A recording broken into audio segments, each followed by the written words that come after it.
Ladies and gentlemen, my name is Graham Elwood. You're watching The Political Vigilante. I want to welcome to the show John Updike, president of OpenPrimaries. And how you doing, man? Good. Great to see you. Good to see you too.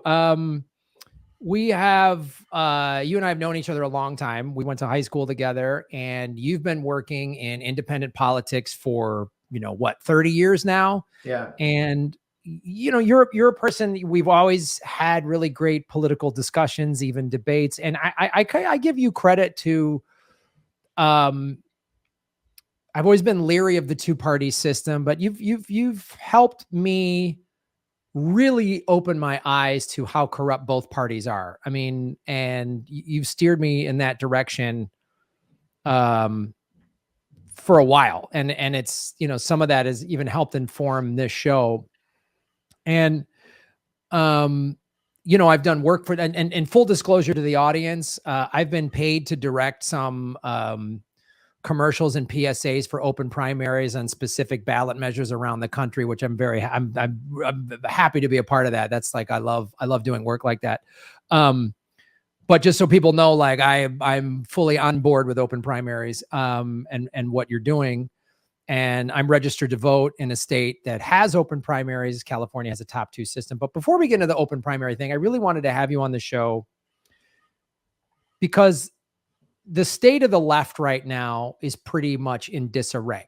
I mean, Bernie Sanders helped unify a lot of people. He woke a lot of people up. There's a lot of especially younger people, or even people in their 30s or up, who like never that involved in politics. And then Bernie Sanders came around in 2015, 2016, and they got involved.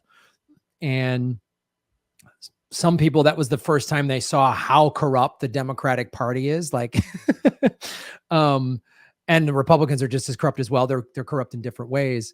But so now that the Bernie just quit, I mean, when he quit in 2020, he just, it was astounding how he just kind of stopped and said, my good friend Joe Biden, that last debate, March 15th of 2020. And so not to rehash that, but now the left, everyone's fighting with each other. Nobody can agree on anything. The vaccine and mandates have caused a big divide. So what? I'll tell you this, Graham, it's much harder to deal with success than it is to deal with failure. And I think, the fact that you pointed out Bernie and the left, I think a conversation about the state of the left has to start with success and a certain way in which the progressive movement, broadly defined, I don't want to get into the taxonomy of this versus that or different strains of the left, but broadly defined, the left has had a huge cultural and political impact since the 1960s. And just in the last, 5-10 years, and Bernie was kind of, I think, one important expression of that in kind of, I remember the press conference Bernie did in 2015 when he got up on the steps of Congress and said, wait a minute, are we coronating Hillary Clinton? If nobody's going to run, I'll run. And I'm the wrong guy to run. I'm a socialist. Nobody listens to me. I'm in the margins of the Democratic Party. But if nobody runs, I'm running, because we're supposed to live in a democracy, not kind of an oligarchy. And to his credit, he did. And he captured some lightning in a bottle, which was very significant. But my point, I think what we're dealing with now is the left, like many people, doesn't know how to deal with success. It's much easier to be marginalized and irrelevant than it is to be a powerful force in the country, because then you have to be smart. You have to be smarter. What do you mean by being like? I get that in terms of, I don't know. I guess one thing I don't know. I'm going to push back a little because I'm trying to figure out how has the left been successful. Like it feels like we haven't won anything. Like we've gotten nothing. Like.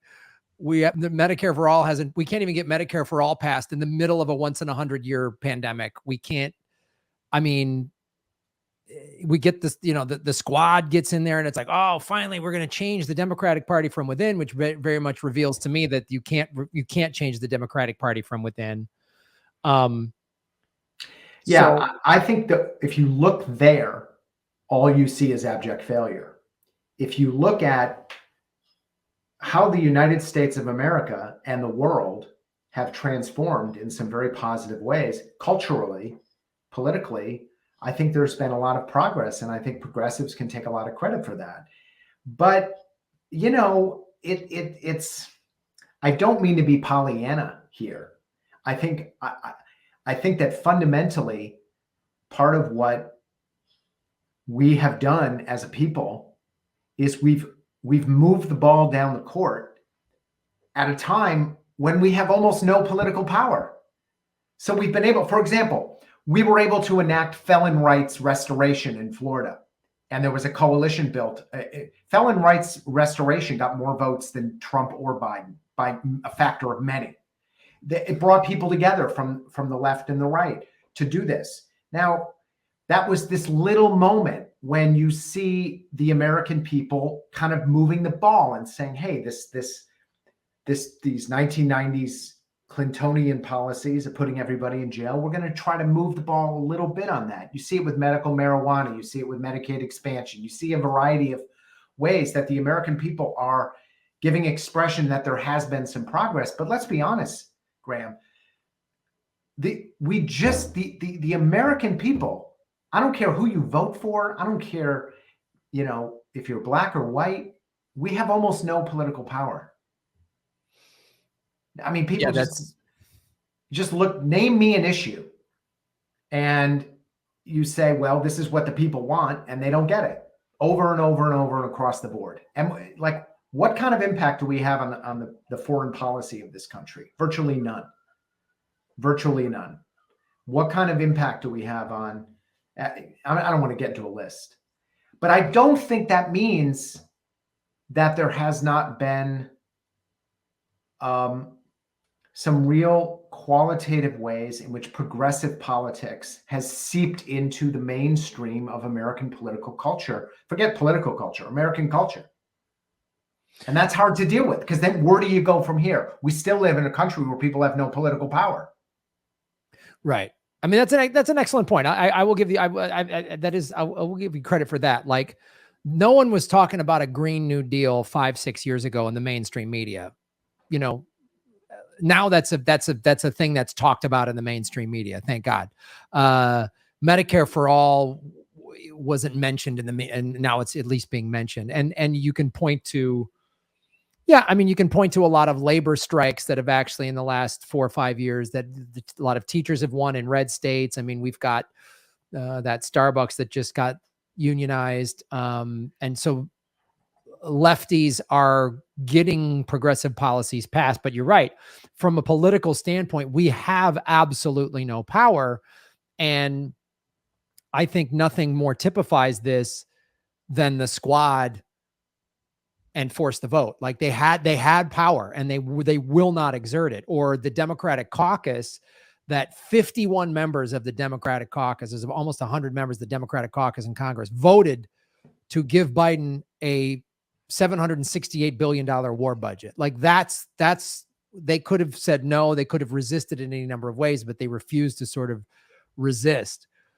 But so what we obviously are, this political structure is broken in terms, like you say, the American people, we have no say because both parties are funded by big corporations and they don't care. But how do we, as lefty YouTubers or working in non-for-profit political organizations like you do, or anybody that's sort of on the streets trying to be an activist or trying to get their message across, how do we get over this fact that now we're getting into this, like lefty purity test of like the true left? I mean, I had a debate with my longtime friend, Jimmy Dore, who I've known almost as long as I've known you. And one of the things I was saying to him is, when you say who's the true left and who isn't, then you're telling that's helping to divide the left. I feel pissed off when I hear that. And then, as I said in that debate, I said, well, so if you say anti-mandate is the true left, well, I drive an electric car. Does that make me the true left if you drive a gas car? Well, you live in New York City, so you take public transportation. That makes you more of the true left than me, because from a carbon footprint standpoint, taking public transportation is better than even having an electric car. Like, my point is, where does all of this happen? And everybody, is fighting with each other. And there's a quote I heard from an indie media person that said, the right looks for recruits, the left looks for traitors. And the left tends to so easily fight with itself. And also there's a long history of the FBI and the CIA in infiltrating these movements to get people to fight with each other. So we've got to combat just human beings being human beings and fighting over stupid shit. And then people in power trying to manufacture fights on top of it. So how do we deal with that? You're going to hate my answer, Graham. You're going to hate it. You're going to hate it. I think we have to be radically philosophical in the following sense. I think we have to ask questions amongst ourselves about, is the word left even, does it mean anything? Are those categories of understanding even helpful as someone who wants to make positive change in 21st century America? I think that we have to ask questions about what does it mean? Is the job of a progressive to talk to other progressives or to talk to people that would not be classified as progressives? I think there is a deep methodological stupidity among the progressive movement. I count myself among it, to think that the job is to talk to other progressives and win them over. And that leads to this kind of, particularly in moments of success. Success is terrifying. People do all kinds of stupid shit when they've had success. They get into this masturbatory, stupid behavior of nitpicking this and that. But why? Why aren't you organizing people that don't fit into your neat little categories? But I don't think, I say philosophical, Graham, because I'm not trying to say, hey, adopt what I think. I think we need to ask questions, and we need to be very rigorous and challenge our own assumptions about what it means to be politically active in the 21st century. Do the same categories that were relevant during the French Revolution, should that be guiding how we're positioning ourselves? I mean, here's another thing I think I have in my opinion about this, but I think people should ask and develop their own opinions.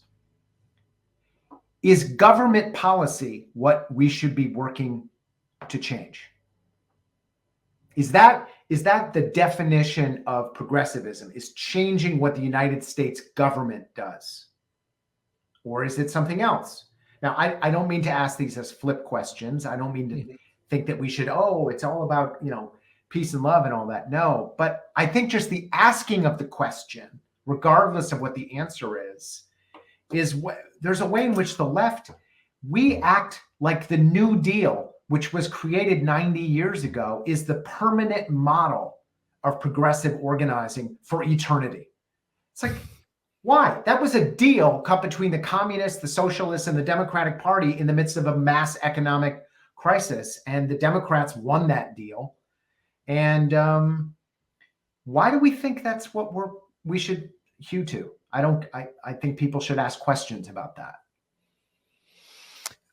I guess I told you weren't going to like it. Yeah. I told you. I see the Graham, you can't hide when you disagree. You're just like, dude, give me something I can work with. Well, just so you don't feel disappointed. Yeah. I think that's great conceptually what you just said. But the problem I have with that, and I think this is not that we shouldn't be philosophical, not that we shouldn't ask questions. We should be asking questions. I think the problem we're dealing with is who we're going up against is billionaire elites who can do whatever they want, pass whatever law, pay $0 in taxes, and fly a cock rocket around the moon while their employees are starving. So like, I don't know that we have time for sort of philosophical discussions. Not that we shouldn't have them, not that we should go to the full extreme of what's kind of currently happening, which is these are the things I believe in. If you don't agree with me 100%, then fuck you. You're not a real lefty. I don't think that where we're at right now, that's too far in the extreme of the opposite of where you're talking about. But what we are up against is a mass propaganda machine. Let's just talk about the United States. I mean, in other countries, lefty movements, lefty governments, lefty parties have a lot of power and voice. They have coalition governments.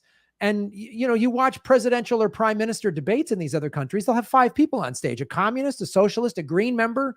And their right-wing party is to the left of the Democrats in most cases. I mean, like Angela Merkel, who just is stepping down or just has stepped down, she's to the left of Bernie Sanders. I mean, this is the country we're in. There's no, you know, as Ralph Nader has fondly said, he goes, I'd be happy. He goes, when people say we need a third party, he goes, I'd be happy with just a second one, because the differences between these two parties we have, there's 4 things. I mean, the only difference is, you know, the Republicans get money from the NRA and the Democrats get money from AIPAC. Everybody else gets the same money from the same group of Wall Street assholes. As you know, like the Democrats use identity politics to keep people to go along with their horrific policies. And, you know, the liberals, if a person of color is dropping bombs on poor people, yay, we don't give a shit, you know. And the right wing uses the Second Amendment and, you know, family values, you know, the Bible, to get their rights taken away. And how do we get Americans to wake up to the fact that we're actually we're in class warfare right now? And they want us to believe that it's red versus blue, black versus white, whatever, you know, socialist versus capitalist, which is a little more accurate, but we're in class warfare. I mean, we have people who've, all the statistics that were pretty horrifying before the pandemic hit. 60% of the country couldn't afford a $500 to $1,000 emergency. Bankruptcy, number one cause of bankruptcy was medical debt. I mean, the opioid epidemic. I mean, that is a crisis of desperation. 90,000 people die a year from hope because there's no hope. We have suicide rates are through the roof, and all of that got exacerbated because of COVID and people losing their jobs. And then we see Trump and Biden, the Republicans and the Democrats, pass several stimulus bills that literally give trillions of dollars to Wall Street. I mean, 100 new billionaires were created while Amazon workers are getting fired because they're like, hey, I want hazard pay for packing boxes when there's a deadly virus ripping through the factory. I mean, so how do we overcome that?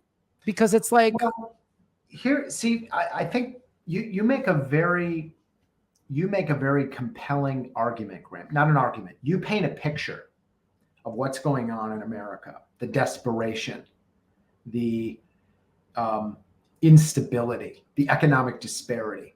The picture you paint is a picture in which there should be, forget this language, this is the wrong language. There should be progressive political clubs and organizations. There should be hundreds of them in Kansas, hundreds of them in Iowa, in the heartland where the opioid epidemic is killing millions of people. And, you know, they're not. Progressives don't go there. They don't talk to those people. They think they're stupid, dumb, idiotic people that are suckered in by professional wrestlers and Donald Trump charlatans. They have such an attitude about the American people. I mean, let me just tell you a story. I was talking with an anthropologist out of the University of Houston named Cecilia Bailly. Very interesting woman. And she was hired by the Texas Democratic Party to do a deep dive anthropological study using polling and focus groups and meetings to understand why Latino voters were not just marching into the polling booth and polling Democrat, while Donald Trump was actually increasing his vote. You know, how is that even possible? And what she found was that the Democratic Party had a whole bunch of categories for understanding voters, and voters do not fit those categories. Now, she was only looking at Latinos. She was saying these are people that like Bernie Sanders and Donald Trump. They support gun rights and they want they want single payer health care. They're pro-church and they want abortion. They want, like, you try to put these people into some category that fits your digital ad campaign. And the thing that she said, two things, that if you want to organize Latinos in an ongoing way to vote and vote for left of center candidates, you have to understand that they're independent. They don't want to be in a party. And you have to understand that your ideological categories make no sense to them. They literally make no sense. And part of what these Latino voters are saying is, no one ever talks to us. No one knocks on our door. They don't campaign to us. We never see a candidate anywhere near because we don't fit these neat little boxes. I think the progressive movement spends way too much time talking about the latest Mark Maron podcast over microbrew porters at the Bell, brew house in Brooklyn, than they do actually recognizing what you're saying, Graham. This country should be an organizer's paradise for building a new people-powered movement to transform how we do things. But the progressive movement stays in Brooklyn. I don't get it. Having arguments about if you don't drive an electric car, are you a true progressive? That's called masturbation. Yeah, I think that's true. I mean, that's what many of us on the those sound like neoliberals to me, but you're right. Many of them sort of identify with progressive issues, but I mean, that gets to, what does that mean? Why do you jump to putting people in a category? What I'm describing is that the American people are a mess. They are so disorganized, all over the place, backward, forward. They're pro-gay marriage and they're racist. They're everywhere. And I think the progressive movement needs to fall in love with how just messy and incorrect and stupid and wonderful the American people are. I mean, we're a mess. But if you're going to take a purity position, like I only organize people that have already decided to be carbon neutral, then you're going to talk to your four friends. Mm-hmm. No, it's a valid, you bring up a very valid point. I mean, Ron Placone and I mean, first of all, I've been a comedian for 30 years. I've traveled all over this country and I've seen it. And I've seen it in ways that people in Brooklyn and Hollywood they have no idea. They have no idea. People in, any of the big cities, if they've never traveled through the middle of the country, they do not know. And then Ron Placone and I did our progressive comedy tour for about a year and a half, almost 2 years before the pandemic. And we did we went through red states. We went to small towns. We did the big markets as well.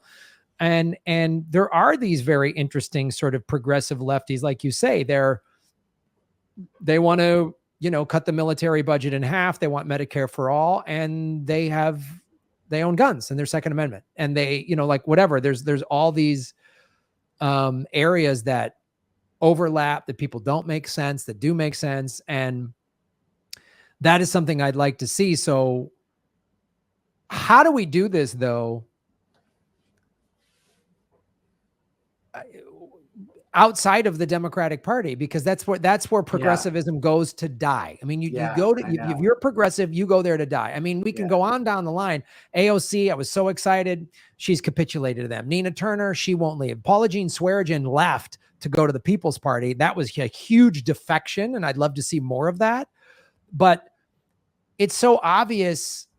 I mean, even just in AOC's, her first 14 months, she's calling out Nancy Pelosi. She's saying, at her freshman orientation for Congress, she's like, why are we being heard from lobby groups? There's no labor movements here. And now she's just kind of playing typical Democrat ball of blaming everything on the Republicans, even though the goddamn Democrats control the House and the Senate. Like, this is unbelievable to me.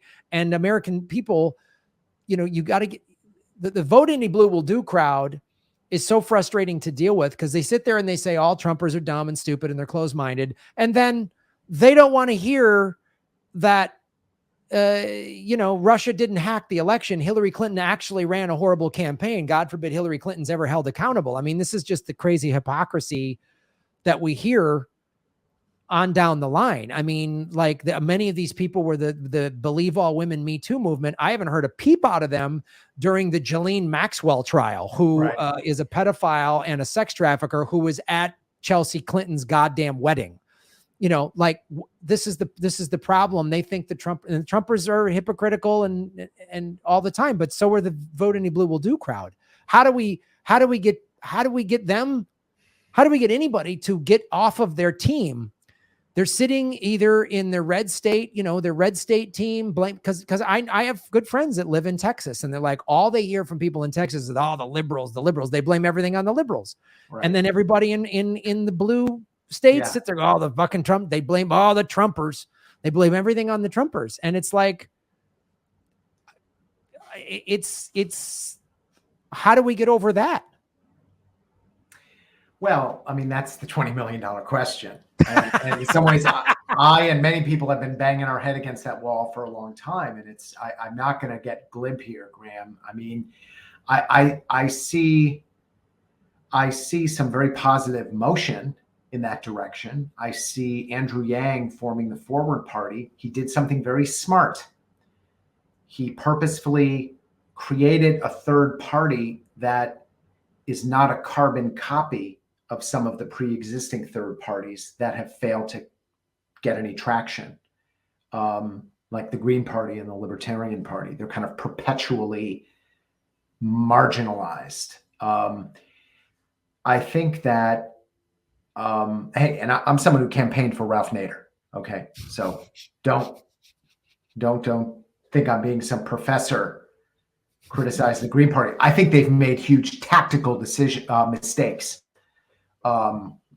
But first of all, Graham, the largest group of voters in the country are independents. You would never know this. For example, when they do every political pundit, you watch Meet the Press, you watch this, they say, independents are 40% of the country, but really they're not independent. They're Democrat leaners and Republican leaners. So you're able to take a country in which the largest group of people say, I don't want to be on team red and team blue, and you force them using trickery of polling to associate with one team or the other. Because remember, there's only two choices on the ballot most of the time, and people who are independent have to choose one of them.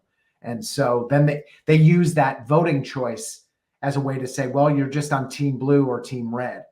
So I think there's starting to be an erosion of that, though. There's starting to be some recognition that the American people are leaving the political parties in droves. And that is happening in red states, blue states, purple states, across the country. Black people, white people, Latino people don't want to be in these parties.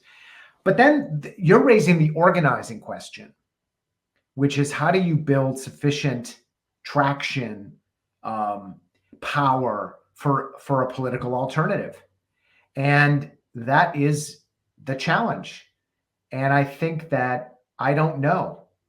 I think people are experimenting, have been experimenting. I was part of the Reform Party experiment. We got 20 million votes for Ross Perot and built a left-right coalition.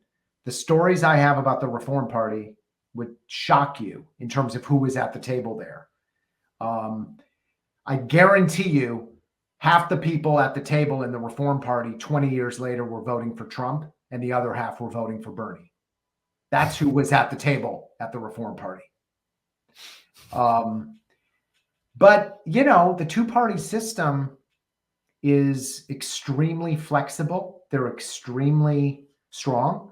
It's a growth industry in America, and I don't underestimate them at all. But at the same time, they're very authoritarian because they don't deliver anymore. I mean, I don't believe this, but you could make an argument that 50 years ago, during the Eisenhower administration, the two-party system delivered some modicum of progress and services to the American people. You could make that argument. Again, I wouldn't even say it's a flawless argument, but you could make it. You cannot make that argument now, that the two-party system delivers for the American people. And it's why you see It's why you see people voting for candidates that are, I think the technical term is batshit crazy. Yeah. These I mean, candidates what that would you are, do, Graham, if you have no political power and you know the system is rigged and your voice means nothing and people don't listen to you? Why not vote for P.T. Barnum? Why not vote for the guy saying, I'm going to go to Washington and I'm going to take a shit on the rug? yeah. I mean, look, I totally understood. I didn't vote for Trump, and I'm glad that he's gone, because you can't undermine the, white nationalist fascism that he's really instigated. That's a dangerous thing. But I understand I don't give a shit. I'm done. I mean, in the last election, I wrote in Jesse Ventura because I could not vote for Joe Biden. I just can't vote for I can't vote for either Trump or Biden. There's no way I couldn't do it. I can't do. Two guys that have rape accusations against them, two guys that have bombed the shit out of poor countries as a president and a vice president. I can't. Two guys that are rich, privileged, don't give a shit about the working class, and yet claim they do. Trump's Make America Great Again. Biden's riding the Amtrak to Delaware. Shut the fuck up. Like, I couldn't listen to either one of those idiots. And so I totally get that. I wrote in Jesse Ventura because I believed he was the best candidate. And he didn't even want to run. People were begging him to run and he wouldn't run. And I still wrote him in. I mean, there was people who watch my show that wrote me in because I would be a better president than these idiots, which is true, which is not saying much. And so, yeah, it is so broken. I don't know how it gets fixed within electoral politics, at least on a federal level. I think I see like local elections, and I tell my audience local elections are way more important because you can actually move. There's the big Wall Street money doesn't have as much time and effort to worry about local elections. So it's why you get people like Kashwama Sawant or Nithya Raman get in the city council in Los Angeles. She's an open socialist. She took the seat of a guy that was in the pockets of the big developers in LA. But I don't know, like, more movement happens in labor strikes. More shit gets changed in labor strikes than in any election, because that's the only thing where we have any power. Is if we stop, we hurt the ruling elite's pocket. We shut it down. And everybody was like boycotting Kellogg's, and that was a trend on social media. Don't buy Kellogg's. I'm sure they saw their numbers go down. I'm sure they saw their stock go down. And they're tracking social media. So I don't know. I guess I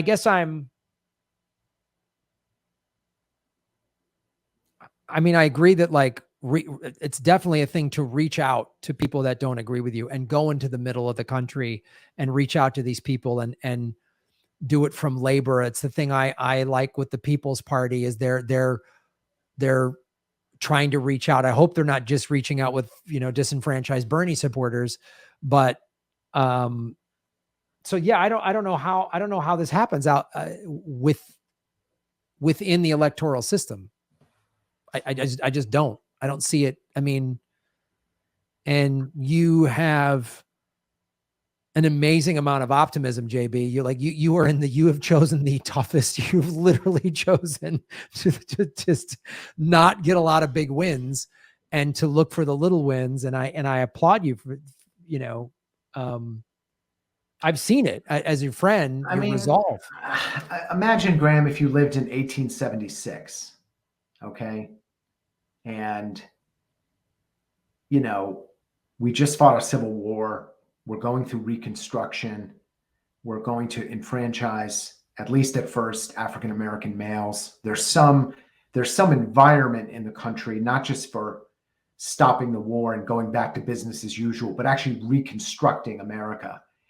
And then that gets, with a stroke of a pen and a deal between the Democrats and Republicans, that gets destroyed. And Jim Crow rules the South for 100 years until people are able to do that. I mean, the level of betrayal and utter anti-humanness that is part of our history in America is very real. And people back in the 19 teens, when people were being lynched, and they kind of said, well, we don't know what, I mean, how would you look at that situation and say, oh yeah, we know what we're going to do to get rid of this? I mean, like a level of racism that is just soaked into the very core of the country, not just the South, but why wouldn't you just give up and just be like, this country is beyond any modicum of redemption for what it's done? But people move forward and things transform. I don't know exactly how they transform. I don't know when the moment's going to be that the two-party system kind of cracks and falls apart. I guarantee you it'll be messy. It won't look like what we think it will. It won't look like the Berlin Wall coming down, but I'm optimistic that, and I get this from being an organizer. I talk to people all over the country. I talk to conservatives. I talk to progressives. I talk to people that have given up on electoral politics, like my friend Graham Elwood. I talk to all kinds of people, and the spirit of this country, of the ordinary people, to keep moving forward is there. It's real. Now, how do you put that all together? I don't know. I mean, there's a lot of interesting conversations taking place in Black Lives Matter, what Andrew Yang is doing, what you're on TikTok right now. The guy who invented the tech for TikTok, Farhad Mohi, he just gave up on tech and business, and he started something called the Good Party to empower, using digital tools to empower independents that want to run for office. It might fail, might go nowhere. But I love that people are like, we got to do something about this. This is killing our country. It's preventing any kind of innovation. Might that come together at some point? In a way, in the next 5 years, 10 years? Sure, it's possible. All right, ladies and gentlemen, I'm here with John Updike, president of OpenPrimaries. And leftists should stop talking to each other. Leftists should stop talking to each other and reach out to others. Yeah, and have real conversations. I mean, just one last thing, Graham. I know you're trying to wrap things up here, but well, I'm going to move to a second segment. You got time for one more question to ask? Yeah, sure. All right. That's what I was doing. So I can edit this. I know we're live right now, but hello, everybody. My name is Graham Elwood. You're watching The Political Vigilante. I'm here with John Updike, a longtime friend who also is the president of OpenPrimaries. And we've been talking about what the left can do. One thing the left should do is stop talking to itself and reach out to people that aren't on the left. Doesn't mean you have to agree with them on the left, especially if there's certain issues you just flat out don't agree with, but find some sort of common ground, like maybe Medicare for all or something. But I want to ask you, because it's another conversation you and I had several months ago about, you say you're an organizer and you talk to people all over the country, and you see that people who are fed up with American politics, conservatives, liberals, progressives, lefties, whatever they're calling themselves, are fed up, but the spirit of like Americans, regular Americans, wanting to fix things, wanting things to be better, that is sort of ingrained in us. There is some upside to American exceptionalism. There's a lot of downside. We're delusional. Yes, we think everything's great. That's well put. But there is some upside to American exceptionalism, which is we can fix it. We can do it. We can right the ship. We can turn this around. We always believe we can come from behind. I mean, even in the World Cup, like we always get our asses kicked, but other teams always say that playing the Americans, they never give up, even though they're outmatched or whatever. So we do have this thing in America of we can fix this. We can come from behind. We like the underdog. And I'm not trying to be contrarian with you. I'm not trying to be negative because I like everything that you're saying. I agree with it. But some other conversations you and I had about talking about what happened January 6th. We're coming up on the 1-year anniversary of that. And I think a lot of maybe Americans of all stripes want to say, wow, that was a bad day. We passed that or whatever. Or, yeah, we got Biden elected. Yay. No more fascism, even though Biden, put more black people in prison than anybody. One of the things you brought up to me when we were talking about this, I was like, I don't know what's going to happen with America. Is it going to go under? Are we going to have a civil war? We've already had several hundred gun deaths in the first 4 days of the new year. You know, the gun issue, I don't know. I don't even know what to say about it. I mean, we had 700 mass shootings last year. We had what happened with Rittenhouse, which I think that verdict is bad, and it's going to just make more people go, all right, well, I'm going to show up to a rally now with an AR-15 because that's my right. And one thing you brought up, you said the Boston Massacre, which was when British soldiers killed a bunch of activists while before the American, it was 2 years before the American Revolution. You're like, 2 years passed. You know, we look on a timeline in a history book, we're like, oh, Boston Massacre, then the Tea Party, then the Revolution, like bang, bang, bang. And we don't realize that all this time had passed and we're in the middle of this timeline. And we might be thinking, oh, we got past that. That was a dark day, but we're good. Like those people who, and not every Trump supporter is a neo-Nazi, but there was a lot of people there with AR-15s and 6 million wasn't enough and Camp Auschwitz shirts. Those are scary, scary people. Yep. And they didn't give up their guns and go, you know, we overreacted on January 6th. Some of them have been arrested. So my question is, how does America avoid, because I hear just people talking like about it's time for a civil war, right, left. And I just did a video. I don't think Americans understand. No, Americans, it's not that I don't think, Americans have no concept of a war on their home soil. We have not had it since the 1860s. We do not know what it's like. We've had attacks. We've had 9/11. We've had some bombings, which are awful, but I'm like, imagine that on a daily basis. We don't know what it's like to live in Syria. We don't know what it's like to be in Yugoslavia in the 90s or Ireland, Northern Ireland in the 70s. But how do we avoid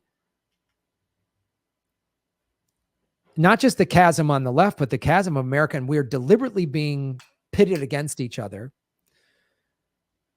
as people were in Yugoslavia. And how do we avoid this? Like, because you've got all these economic factors and you've got a very a media that is controlled by the billionaires, two parties that are controlled by the billionaires. And if America got into a civil war, there'd be billionaires making profits on it. I mean, so how do we avoid this? You know, one of the things you and I have always, you know, we always like both of us are students of history. So we like seeing, and this looks like a country that's collapsing. It looks like a country that's ripening. You know, what happened in Yugoslavia, the seeds were planted way early in the 80s. I mean, try 1186. Yeah, exactly right. That's right. So you could argue that the seeds have been planted in this country for 200 some years, you know, the genocide, the taking of the land, all these, the 13th Amendment, what happened in 1876, all that stuff has been ramping up for this, the complete evisceration of the middle class by the ruling elites, the sending of jobs overseas that started happening in the 70s. I mean, like, this has been going on for a while. We think it's just, oh, racism started when Trump came to office. No. I've seen it firsthand driving around this country. You and I went to a high school that was 40% Black. And while it was no utopia, we saw race issues in the 80s, and our class even discussed it via a Zoom meeting over last summer after the George Floyd. Jacob Blake's uncle, Justin Blake, we went to high school with him. I played football with him. So, Jacob's dad went to our high school as well. So I know I just threw a lot of things in there, but getting back to the initial question, with all of those issues happening, how does America avoid a complete civil war, collapse, just violent mayhem, calamity? Well, you know, this is why I work in the democracy arena, is that I don't have a kind of a simplistic view that all change can take place through elections. I think culture is actually a much bigger thing. But the reason I work in open primaries and other political reforms is it's actually a way to bring people from different political perspectives together around something. And I think there are woefully inadequate environments where that can happen, where people can see the other. Because what you described, Graham, people in blue America see, conservative and Trump voters as something in between a caveman and a troglodyte, like subhuman.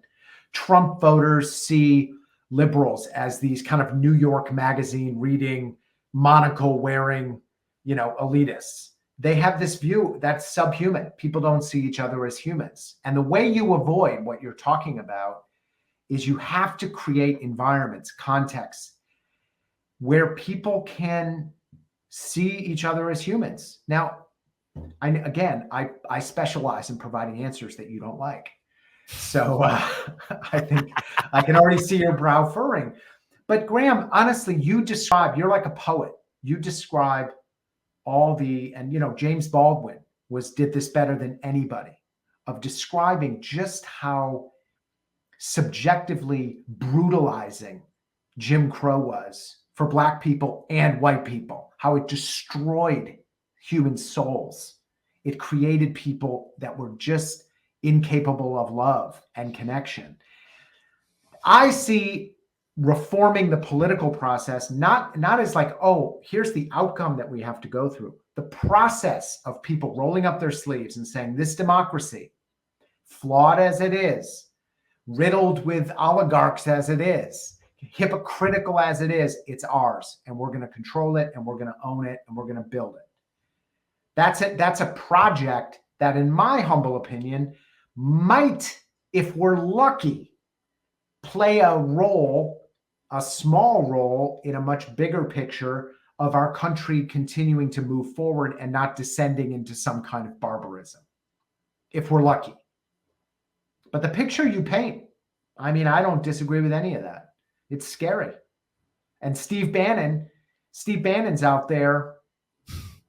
He knows better than anybody in this world how to use alienation, disempowerment, feeling isolated, feeling like you don't have a place in the world,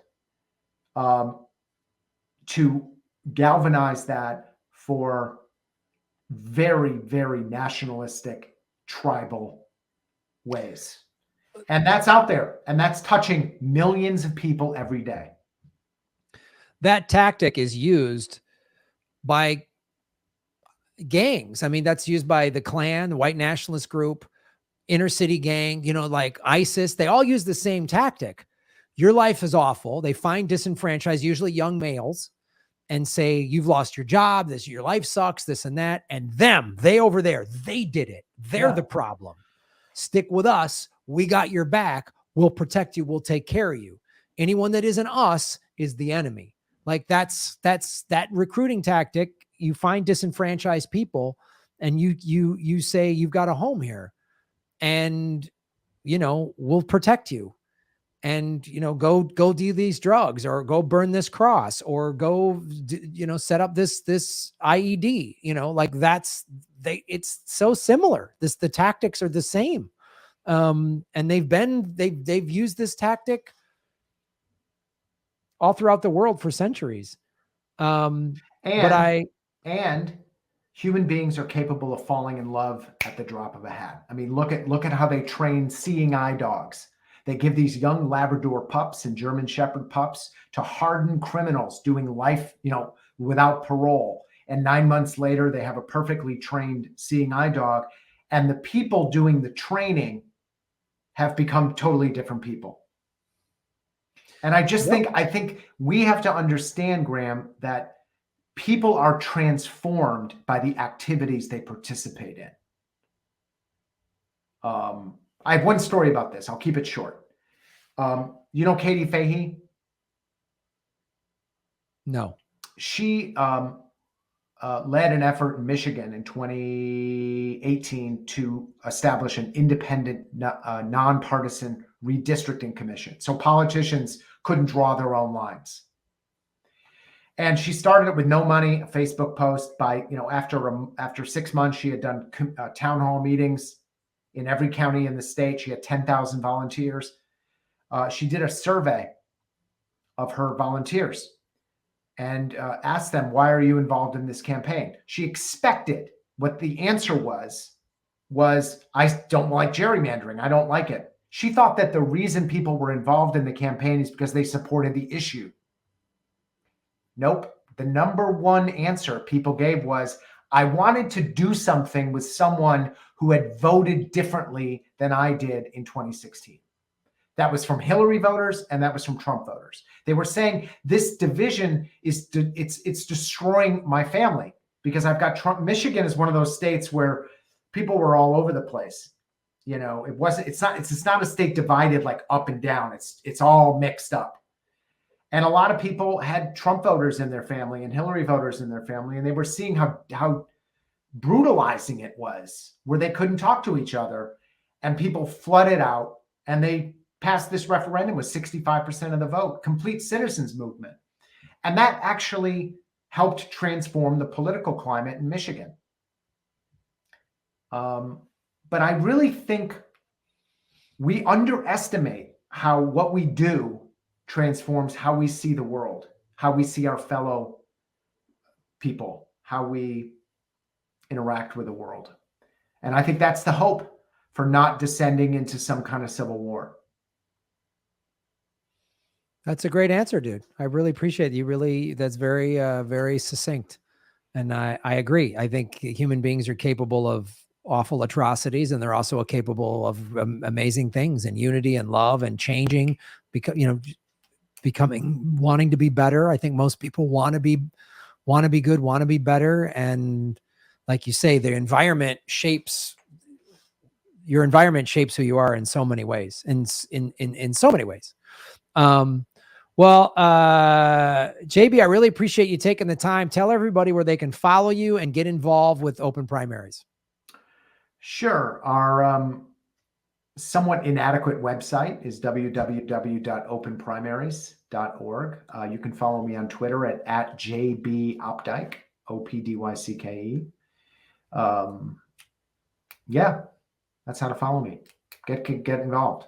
We got a lot going on in 2022, a lot of efforts around the country to end the party control of the primary system.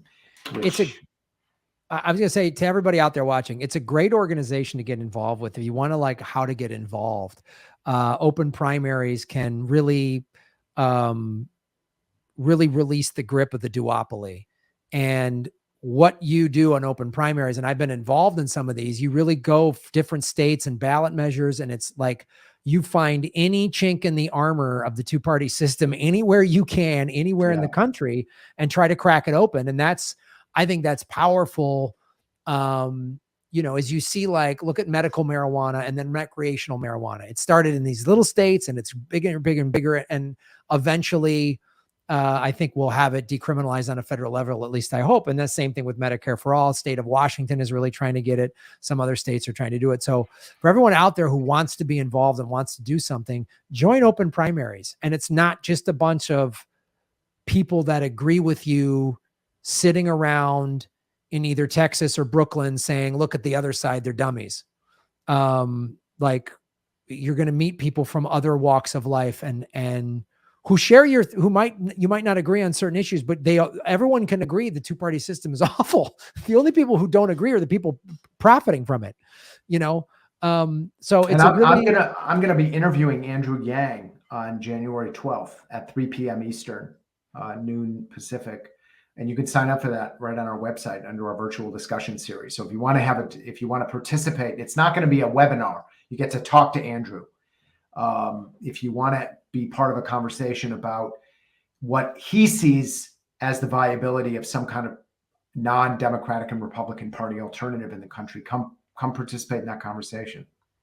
Great. Ask him some tough questions, but that's good that he's doing that. Like, and if there's stuff about Andrew Yang you don't agree with, don't just cancel him. There's a lot of stuff I didn't agree with him on his campaign, but I'm glad he's doing this. So yeah, folks, it's a great.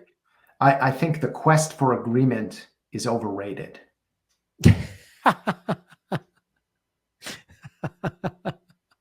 Well, that's a great, I mean, that is hey, Graham, you've done improv. Come on, in improv, what does agreement have to do with anything? It's just yes-anding the person and right, moving on to the next scene. It's a right. process.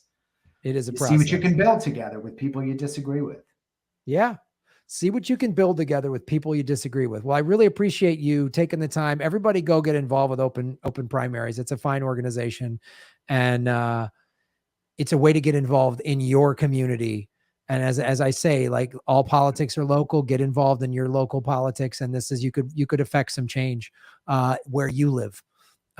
So thanks, man. And good to Thanks, see you. Graham. Keep up the great work. Love seeing you. All right, man. Good to see you, brother. All right, take care. Bye. Hey, everybody. Thanks for watching. We are still in our like 9th month of demonetization from YouTube. So support what we're doing at patreon.com/Graham Elwood or rockfin.com/Graham Elwood, which is a blockchain cryptocurrency platform. It's free to sign up, and there's a premium level at $10 a month. And for that, you get everybody on the platform's premium content. Myself, Lee Camp, Ron Placone, Jimmy Dore, Whitney Webb, Kim Iverson, Abby Martin, and many, many others. You can also support what we're doing at Venmo at Graham-Elwood and go to GrahamElwood.com. We have a PayPal button and a PO box. I also have crypto wallets, which are all in the show notes. Thanks for supporting what we do.